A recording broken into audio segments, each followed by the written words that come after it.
J'ai analysé très finement les conséquences à tirer du jugement du tribunal administratif qui s'impose à moi et qui s'impose à tous.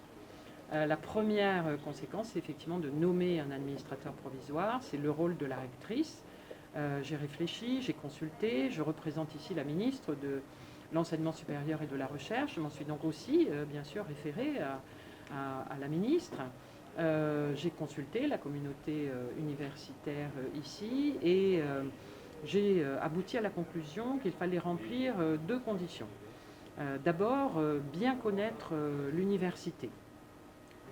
Deuxièmement, être en mesure de travailler de manière très proche avec les services juridiques, bien sûr du rectorat, mais également du ministère, pour pouvoir conduire ce processus, qui n'est que partiellement remis en cause, mais il est partiellement remis en cause, de conduire ce processus électoral à son terme sans que des possibilités de recours soient ouvertes, donc de manière parfaitement légale.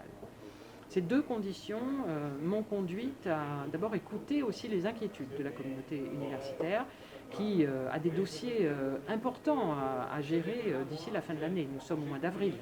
Il y a une rentrée à préparer. Il y a des places à créer pour les bacheliers qui vont arriver l'année prochaine. Il y a des dossiers sensibles comme celui de la santé, mais il y en a d'autres. Il y a le dialogue de gestion à conduire avec la... Voilà, c'est une institution qui doit fonctionner et il faut donc que l'administrateur provisoire soit bien déjà au fait de tous ces dossiers pour pouvoir conduire les affaires courantes. Deuxièmement, il faut quelqu'un qui soit incontestable pour la communauté universitaire et j'ai choisi donc le VP Affaires Générales, M. Jose, qui est le doyen d'âge du conseil d'administration. Il a donc toute légitimité, il est reconnu par l'ensemble de la communauté. Il a exercé de nombreuses fonctions de responsabilité dans cette université et la mission qu'il lui a confiée a été, j'allais dire, précisée dans un échange avec lui de manière à ce qu'il assure cette neutralité. Il va donc mettre entre parenthèses ses fonctions de responsable, de vice-président de l'équipe présidentielle actuelle. Il va les mettre entre parenthèses.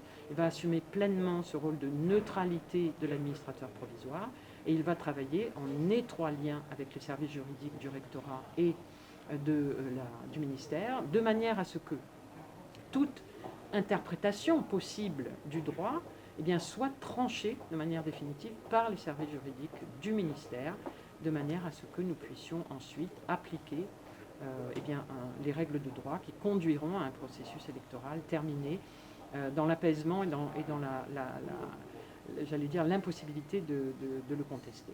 Alors, je suis tout à fait sensible à toutes les tendances. Mon rôle est dans cette affaire d'être parfaitement neutre, d'entendre tout le monde.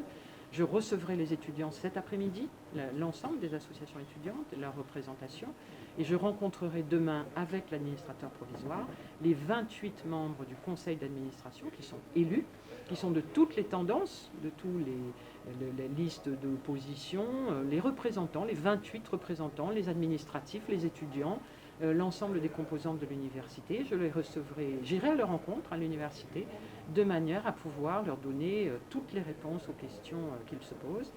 Je suis surtout préoccupée par la nécessité que l'institution fonctionne. Elle a des statuts, elle a des instances, elle a une équipe qui a été élue, qui est dirigeante et qui est en place et dont la place n'est absolument pas remise en cause. Elle existe, donc nous allons travailler ensemble.